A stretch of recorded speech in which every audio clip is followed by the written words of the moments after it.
Hi friends, welcome to my YouTube channel. ඉතින් මේ The Taste Memory with Rose මගේ YouTube channel එකට ඔයාලව සාදරයෙන් ආදරයෙන් පිළිගන්නවා. ඉතින් බලමු අද මම ඔයාලත් එක්ක share කරගන්න යන්නේ මොනවද කියලා. මම අද හදන්න යන්නේ හාල් මැස් එකතු කරලා හදන රසම රස බීට්‍රූට් කරියක්. ඉතින් බලමු මගේ රෙසිපි එකට මේක හදන්නේ කොහොමද කියලා. අපි යමු වීඩියෝ එකට. මුලින්ම මම මේ විදිහට බීට්රූට් ගෙඩි කීපයක් අරගෙන තියෙනවා. දැන් අපි මුලින්ම කරන්න ඕනේ මේ බීට්රූට් ගෙඩිවල පොත්ත හොඳින් ඉවත් කරගන්න එක.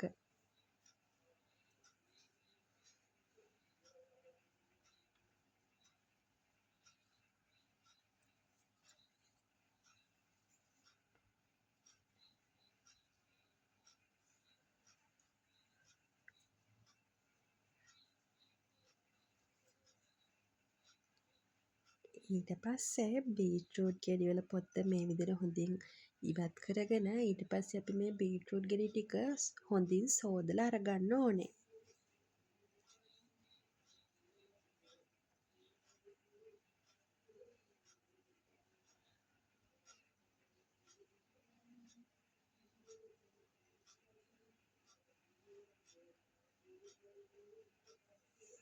අද නම් ඇත්තටම හරිම වැසි සහිත කාලගුණයක් තියෙන දවසක්. ඉතින් මේ පේනව නේද පරිසරයේ තියෙන අඳුරු පාට. අපි දැන් මේ විදිහට සෝදලා අරගත්තු බීට්‍රූට් ගෙඩි ටික මේ වගේ හීනියට කපලා ලෑස්ති කරගන්න ඕනේ.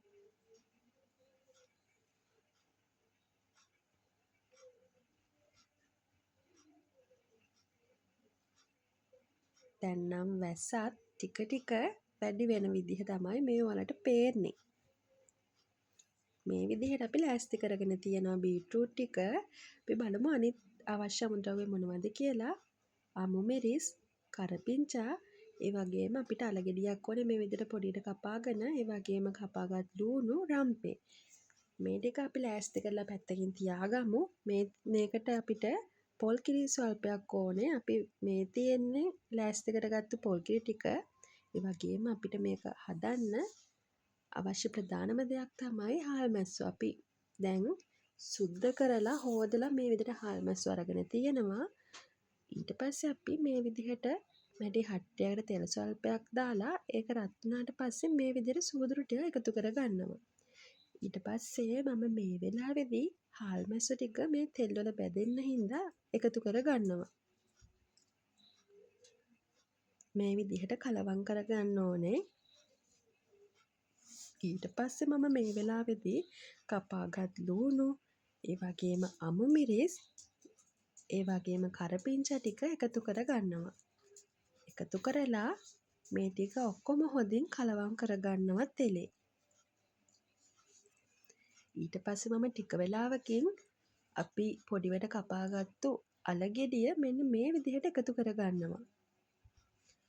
ඒ වගේම හීනියට කපාගත්තු බීට්රූට් ටිකත් මේ වෙලාවේදී එකතු කරගන්නවා. ඊට පස්සේ මේ ඔක්කොම තෙලේ හොඳින් මේ විදිහට කලවම් කරගන්නවා. ඊට පස්සේ අපි මේකට අවශ්‍ය තුන පහ ටික එකතු කරගමු. මේ වෙලාවේදී මම කහ කුඩු ස්වල්පයක්, මිරිස් කුඩු ස්වල්පයක්, ඒ වගේම ලුණු කුඩු ස්වල්පයක් එකතු කරගන්නවා. ඒ වගේම උළුහාල් ස්වල්පයකුත් එකතු කරගන්නවා. ඊට පස්සේ මේ ඔක්කොම ටික තෙලේ හොඳින් කලවම් කරගන්න ඕනේ මෙන්න මේ විදිහට.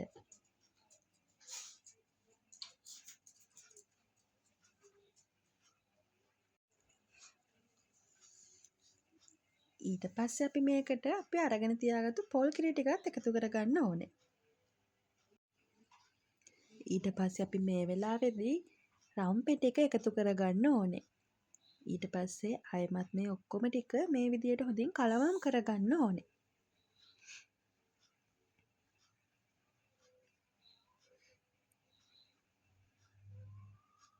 ඊට පස්සේ අපි මේකට මෙන්න මේ විදිහට අමු තුන පහ කුඩු ස්වල්පයක් එකතු කරගන්නවා.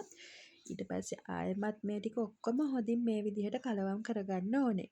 දැන් අපි මේ රතු අල ටික තුන පහ මේ ඔක්කොම හොඳින් තැම්බෙන්න හින්දා අපි මේ විදිහට පියනකින් වහලා තියාගන්න ඕනේ. ගින්දර සාමාන්‍ය මට්ටමේ තියාගන්න ඕනේ. අපි ආයමත් විනාඩි 10කට විතර පස්සේ බලද්දි අපේ කරි එක මෙන්න මේ විදිහට තමයි තිබ්බේ. දැන් නම් මේක බාගෙට තැම්බිලා තියෙනවා. අපි මේ වෙලාවේදී මේකේ ලුණු රසය කොහොමද කියලා බලමු. මගේ කරි එකේ නම් ලුණු රසය පොඩ්ඩක් මදි වගේ හිතුන හින්දා මම මේ රටේ තව ලුණු කුඩු සල්පයක් එකතු කරගන්නවා. ඔයාලත් මේ වෙලාවේදී ලුණු රසය කොහොමද කියලා බලලා මදි දෙයක් තියෙනවා එකතු කරගන්න. දැන් නම් මගේ කරියේ රස ගානටම තියෙනවා. දැන් අපි ආයෙමත් මේක ටිකක් වෙලා වහලා තියාගමු. ගින්දර ඒ වගේම අඩු කරන්න මේ වෙලාවේදී. දැන් නම් වැස්ස සැරටම වහිනා මේ වෙලාවේදී. වගේම මේ වෙලාවේදී අපිට පවර් කට් එකකුත් උනා. ඒත් මම වීඩියෝ එක නතර කරේ නෑ. මම දිගටම කරගෙන යනවා. දැන් නම් අපේ බීට්‍රූට් කරි එක රෙඩි. මම ඉතින් ලිප ඕෆ් කරා. මේ ආයෙත් ටික වෙලාවකට පස්සේ බලනකොට අපේ බීට්රූට් කරි එක මෙන්න මේ විදිහට තමයි රෙඩි වෙලා තිබ්බේ. දැන් නම් මේක ගානටම හිඳිලා තියෙනවා. ඒ වගේම හොඳ සුවඳක් එනවා. ඒ වගේම මේක දැන් හරිම රසවත්. ඔයාලට පේනව නේද මේකේ තියෙන රස පාට? මේ වෙලාවේදී වැස්සත් වැඩි වෙලා අපිට කරන්ට් එකත් නැති වෙලා තියෙන්නේ. ඒත් මම වීඩියෝ එක දිගටම කරගෙන ගියා ඉවර වෙනකම්ම. දැන් මේකේ රස පාට ඔයාලට පේනව නේද? මේ තියෙන්නේ මම අද හදපු මගේ රසම රස බීට්රූට් කරි එක. ඔයාලත් මේ රෙසිපි එක try කරලා බලන්නම ඕනේ. ඉතින් ඔයාලා මේ වගේ රෙසිපි බලන්න කැමති නම් මගේ channel එක subscribe කරන්න, like කරන්න, comment කරන්න, ඒ වගේම share කරන්න.